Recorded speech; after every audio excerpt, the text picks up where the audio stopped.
Hello everyone, welcome back. Kerala set സോഷ്യോളജിയുടെ previous year question answer discussion സീരീസാണ് നമ്മൾ ചെയ്തുകൊണ്ടിരിക്കുന്നത്. ചെറിയ ചെറിയ കോൺസെപ്റ്റ്സ് ഷോർട്സ് ആയിട്ടും നമ്മുടെ ചാനലിൽ അപ്ലോഡ് ചെയ്തിട്ടുണ്ട്. സോ പ്രീവിയസ് വീഡിയോസൊക്കെ കാണാത്തവരുണ്ടെങ്കിൽ അത് പോയി കാണാം. സോ നമുക്ക് ക്ലാസ്സിലേക്ക് പോവാം. First question, outsourcing means. Outsourcing എന്നുള്ളതുകൊണ്ട് എന്താണ് ഉദ്ദേശിക്കുന്നത് എന്നുള്ളതാണ് question. A business practice where a company hires the service of another company or agency for performing some of its tasks, hiring employees from outside the country, pooling resources from other companies and working in a collaborative manner. Last option, none of the above.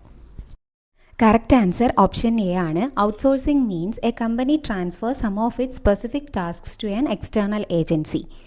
അതായത് ഒരു company അതിൻ്റെ ചില ടാസ്കുകൾ അല്ലെങ്കിൽ അതിൻ്റെ ചില വർക്കുകൾ ചെയ്യാൻ വേണ്ടിയിട്ട് പുറത്തുള്ളൊരു ഏജൻസിയെ ഏൽപ്പിക്കുന്നു. അതിനെയാണ് ഔട്ട്സോഴ്സിംഗ് എന്ന് പറയുന്നത്. ഫോർ എക്സാമ്പിൾ, ഒരു അമേരിക്കൻ ബേസ്ഡ് ആയിട്ടുള്ള ഒരു കമ്പനി അതിൻ്റെ software development work Indian based ആയിട്ടുള്ള ഒരു കമ്പനിയെ ഏൽപ്പിക്കുന്നു. അതായത് ആ കമ്പനി എന്ത് ചെയ്യുന്നു, അതിൻ്റെ ഈ ഒരു വർക്ക് പുറത്തു നിന്നുള്ള ഒരു എക്സ്റ്റേണൽ ഏജൻസി വഴിയാണ് ചെയ്യുന്നത്. ഇതിനെയാണ് നമ്മൾ ഔട്ട്സോഴ്സിംഗ് എന്ന് പറയുന്നത്. അമേരിക്കൻ ബേസ്ഡ് ആയിട്ടുള്ള പല കമ്പനീസും അവരുടെ കസ്റ്റമർ കെയർ സർവീസിന് വേണ്ടിയിട്ട് ഇന്ത്യൻ കോൾ സെൻറ്റേഴ്സിനെ ഡിപ്പെൻഡ് ചെയ്യാറുണ്ട്. പല ക്ലോത്തിങ് ബ്രാൻഡ്സും അവർ ഡിസൈൻ ചെയ്തിട്ടുള്ള പ്രൊഡക്ട്സ് മറ്റ് പല കൺട്രീസിലുള്ള ഫാക്ടറീസിലുമാണ് മാനുഫാക്ചറിങ് ചെയ്യുന്നത്. സോ ഇതൊക്കെ ഔട്ട്സോഴ്സിങ്ങിൻ്റെ എക്സാമ്പിളായിട്ട് നമുക്ക് പറയാവുന്നതാണ്.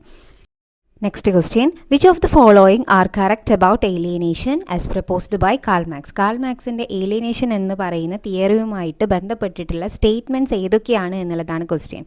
ഏലിയനേഷൻ തിയറി നമ്മൾ ഷോർട്സ് ആയിട്ട് നമ്മുടെ ചാനലിൽ തന്നെ അപ്ലോഡ് ചെയ്തിട്ടുണ്ട്. സോ നമുക്ക് ഓപ്ഷൻസ് നോക്കാം. In a capitalist society, workers are alienated from their productive activity, workers are alienated from their product, workers are alienated from the capitalist, workers are alienated from their own fellow workers. Options താഴെ കൊടുത്തിട്ടുണ്ട്. ഏതൊക്കെ statements ആണ് ഏലിയനേഷനുമായിട്ട് ബന്ധപ്പെട്ടിട്ടുള്ളത് എന്നുള്ളത് check ചെയ്ത് നോക്കാം. Correct answer option D ആണ്. അതായത് first, second and fourth statement ആണ് കറക്റ്റ് ആയിട്ടുള്ളത്. സോ ഏലിയനേഷൻ മീൻസ് ക്യാപിറ്റലിസ്റ്റ് സിസ്റ്റത്തിൽ വർക്കേഴ്സ് പലരും ഫോഴ്സ്ഫുള്ളിയാണ് അവിടെ വർക്ക് ചെയ്യുന്നത്. അവർക്ക് മെക്കാനിക്കലായിട്ടുള്ളൊരു ലൈഫായിരിക്കും ഉണ്ടാവുക. അവരെ മാക്സിമം അവരെ കൺട്രോൾ ചെയ്യുന്നത് ഈ ക്യാപിറ്റലിസ്റ്റ് അല്ലെങ്കിൽ ഫാക്ടറി ഓണേഴ്സ് ആയിരിക്കും. അപ്പോൾ അതുകൊണ്ട് തന്നെ അവർക്ക് അവർ ചെയ്യുന്ന പല കാര്യങ്ങളിലും അവർക്കൊരു വിരക്തി അല്ലെങ്കിൽ ഒരു ഏലിയനേഷൻ ഫീൽ ചെയ്യും. അതായത് ഏലിയനേഷൻ ഫ്രം ദ പ്രൊഡക്റ്റ്. അതായത് അവർ ഒരു പ്രൊഡക്റ്റ് അവർ പ്രൊഡ്യൂസ് ചെയ്യുന്നുണ്ട് ഫാക്ടറിയിൽ.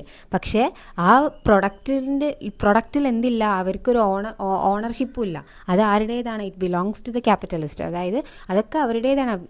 ഈ വർക്കേഴ്സ് ജസ്റ്റ് സാധനങ്ങൾ പ്രൊഡ്യൂസ് ചെയ്യുന്നു എന്നുള്ളൂ.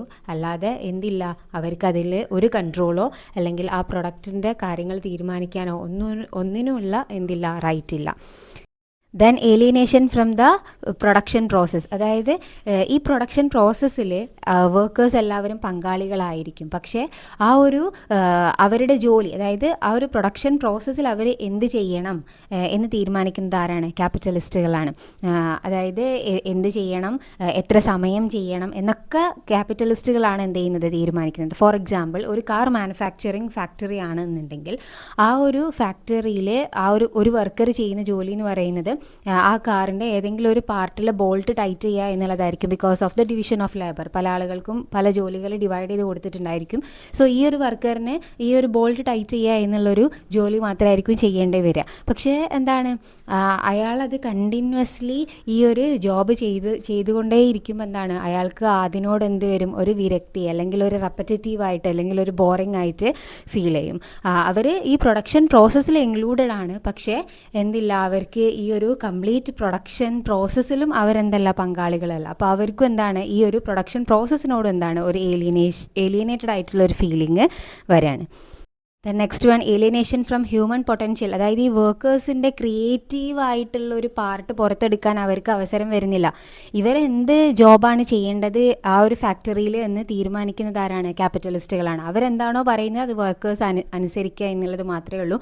അല്ലെങ്കിൽ അവർക്കൊരു ക്രിയേറ്റീവായിട്ടുള്ള കാര്യങ്ങൾ ചെയ്യാനുള്ളൊരു ഓപ്ഷൻ അവിടെ ഇല്ല. അതാണ് ഏലിയനേഷൻ ഫ്രം ഹ്യൂമൻ പൊട്ടൻഷ്യൽ എന്നുള്ളത് കൊണ്ട് ഉദ്ദേശിക്കുന്നത്. Next one alienation from fellow workers. അതായത് ഈ വർക്കേഴ്സ് തമ്മിൽ തന്നെ പല കാര്യങ്ങൾക്കും കോമ്പറ്റീഷൻ ഉണ്ടാവാം for their salary and promotion ഇങ്ങനെയുള്ള കാര്യങ്ങൾക്കൊക്കെ. സോ അവർ തമ്മിലും എന്തെങ്കിലും ഒരു കോപ്പറേഷൻ ഇല്ലാത്തൊരു അവസ്ഥ ഉണ്ടായിരിക്കും. അതാണ് ഏലിയനേഷൻ ഫ്രം ഫെല്ലോ വർക്കേഴ്സ് എന്നുള്ളത് കൊണ്ട് ഉദ്ദേശിക്കുന്നത്. സോ ഒരു ക്യാപിറ്റലിസ്റ്റ് സിസ്റ്റത്തിൽ വർക്കേഴ്സിന് അവർ പ്രൊഡ്യൂസ് ചെയ്യുന്ന പ്രൊഡക്റ്റിനോട്, ആ പ്രൊഡക്ഷൻ പ്രോസസ്സിനോട്, അവരുടെ ഹ്യൂമൻ പൊട്ടൻഷ്യൽ അല്ലെങ്കിൽ അവരുടെ ഉള്ളിലുള്ള കഴിവുകളോട്, അതുപോലെ തന്നെ അവരുടെ ചുറ്റുമുള്ള ഫെല്ലോ വർക്കേഴ്സിനോട് അല്ലെങ്കിൽ കോ വർക്കേഴ്സിനോട് ഇവരോടൊക്കെ തോന്നുന്ന ഒരു എൻസ്ട്രെയിഞ്ച്മെൻറ്റ് അല്ലെങ്കിൽ ഒരു ടൈപ്പ് ഓഫ് ഡിസ്റ്റൻസ്, ഇതിനെയാണ് എന്തെന്ന് പറയുന്നത് ഏലിയനേഷൻ എന്ന് പറയുന്നത്. Next question. The world wide agreement to stop the production of substances causing ozone depletion. നമുക്കറിയാം ഓസോൺ ലെയർ സണ്ണിൽ നിന്നുള്ള UV റേസിൽ നിന്നൊക്കെ എർത്തിനെ പ്രൊട്ടക്റ്റ് ചെയ്യുന്ന ഒരു ലെയറാണ്. സോ ഓസോൺ ലെയറിൻ്റെ ഡിപ്ലീഷന് കാരണമായേക്കാവുന്ന സബ്സ്റ്റൻസിൻ്റെ പ്രൊഡക്ഷൻ സ്റ്റോപ്പ് ചെയ്യണമെന്ന് പറഞ്ഞുകൊണ്ട് വന്നിട്ടുള്ളൊരു വേൾഡ് വൈഡ് അഗ്രിമെൻറ്റ് ഏതാണ് എന്നുള്ളതാണ് ക്വസ്റ്റ്യൻ. ഓപ്ഷൻസ് കൊടുത്തിട്ടുണ്ട്: Kyoto protocol, Montreal protocol, Rio protocol, ozone protocol. Correct answer option B ആണ്, മോൺട്രിയൽ പ്രോട്ടോക്കോൾ. 1987 മോൺട്രിയൽ പ്രോട്ടോക്കോൾ വരുന്നത്. അതായത് ഓസോൺ ഡിപ്ലീറ്റിംഗ് സബ്സ്റ്റൻസസ് ആയിട്ടുള്ള ക്ലോറോ ഫ്ലൂറോ കാർബൺസ്, ഹാലോൺസ്, അതുപോലെ കാർബൺ ടെട്രാക്ലോറൈഡ് ഇവയുടെയൊക്കെ പ്രൊഡക്ഷൻ ഗ്രാജുവലി എന്ത് ചെയ്യണം, കൺട്രീസ് സ്റ്റോപ്പ് ചെയ്യണം അല്ലെങ്കിൽ കുറക്കണം എന്ന് പറഞ്ഞുകൊണ്ട് വന്നിട്ടുള്ളൊരു വേൾഡ് വൈഡ് അഗ്രിമെൻ്റ് ആണ് മോൺട്രിയൽ പ്രോട്ടോക്കോൾ. കാരണം ഇത്തരത്തിലുള്ള സബ്സ്റ്റൻസസ് ഓസോൺ ലെയറിന് ഡിപ്ലീഷൻ ഉണ്ടാക്കുകയും അതുവഴി അൾട്രാവയലറ്റ് റേസ് നമ്മുടെ എർത്തിലേക്ക് എത്തിക്കഴിഞ്ഞാൽ ഒരുപാട് സീരിയസ് ആയിട്ടുള്ള ഹെൽത്ത് ഇഷ്യൂസ് ഹ്യൂമൻ ബീങ്സിനും അനിമൽസിനും എല്ലാം ഉണ്ടാവാനുള്ള ചാൻസസ് ഉണ്ട്. സോ ഇത്തരത്തിലുള്ള സബ്സ്റ്റൻസിൻ്റെ പ്രൊഡക്ഷൻ കുറക്കണമെന്ന് പറഞ്ഞുകൊണ്ട് വന്നിട്ടുള്ള പ്രോട്ടോക്കോളാണ് മോൺട്രിയൽ പ്രോട്ടോക്കോൾ. 1997 ജപ്പാനിലെ ക്യോട്ടോ എന്ന് പറയുന്ന സ്ഥലത്ത് വെച്ച് സൈൻ ചെയ്യപ്പെട്ടിട്ടുള്ള ഒരു വേൾഡ് വൈഡ് അഗ്രിമെൻ്റ് ആണ് ക്യോട്ടോ പ്രോട്ടോക്കോൾ. ഗ്ലോബൽ വാർമിങ്ങിന് കാരണമായേക്കാവുന്ന ഗ്രീൻ ഹൗസ് ഗ്യാസസിൻ്റെ എമിഷൻസ് കുറക്കണമെന്ന് പറഞ്ഞുകൊണ്ടാണ് ഈ ഒരു പ്രോട്ടോക്കോൾ വരുന്നത്.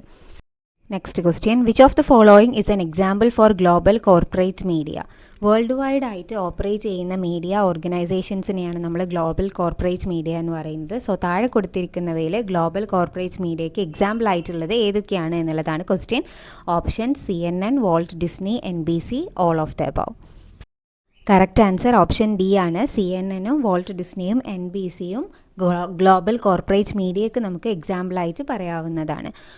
ഈ 3 മീഡിയ ഓർഗനൈസേഷൻസിനും വേൾഡ് വൈഡ് ആയിട്ടുള്ള മീഡിയ നെറ്റ്വർക്ക് ഉണ്ട്. അവരെന്ത് ചെയ്യുന്നുണ്ട്, വേൾഡ് വൈഡ് അവരുടെ കണ്ടൻസ് അവർ പ്രൊവൈഡ് ചെയ്യുന്നുണ്ട്. Next question. Author of mind, self and society. Mind, self and society എന്ന് പറയുന്ന ബുക്കിൻ്റെ ഓതർ ആരാണ് എന്നുള്ളതാണ് ക്വസ്റ്റ്യൻ. ഓപ്ഷൻസ് താഴെ കൊടുത്തിട്ടുണ്ട്: CH Cooley, GH Mead, Irving Goffman, George Homans. Correct answer option B GH Mead ആണ്, George Herbert Mead. So 1934 അദ്ദേഹത്തിൻ്റെ മരണശേഷം അദ്ദേഹത്തിൻ്റെ ലെക്ചർ നോട്ട്സിനെ ബേസ് ചെയ്തുകൊണ്ട് പബ്ലിഷ് ചെയ്യപ്പെട്ടിട്ടുള്ള ബുക്കാണ് മൈൻഡ്, സെൽഫ് ആൻഡ് സൊസൈറ്റി. അദ്ദേഹം സിംബോളിക് ഇൻട്രാക്ഷനിസത്തിലെ ഒരു ഇമ്പോർട്ടൻ്റ് ആയിട്ടുള്ളൊരു തിങ്കർ തന്നെയാണ്. സോ നമ്മൾ ഇടുന്ന വീഡിയോസൊക്കെ നിങ്ങൾക്ക് ഹെൽപ്ഫുൾ ആവുന്നുണ്ട് എന്ന് വിചാരിക്കുന്നു. വരുന്ന വീഡിയോസിലും നമ്മൾ ഈ PYQ ഡിസ്കഷൻസ് കണ്ടിന്യൂ ചെയ്യുന്നതായിരിക്കും. മാക്സിമം പ്രീവിയസ് ഇയർ ക്വസ്റ്റ്യൻസ് നമ്മൾ പ്രാക്ടീസ് ചെയ്യുന്നതായിരിക്കും. സോ പ്രീവിയസ് വീഡിയോസൊക്കെ കാണാത്തവരുണ്ടെങ്കിൽ അത് പോയി കാണാം.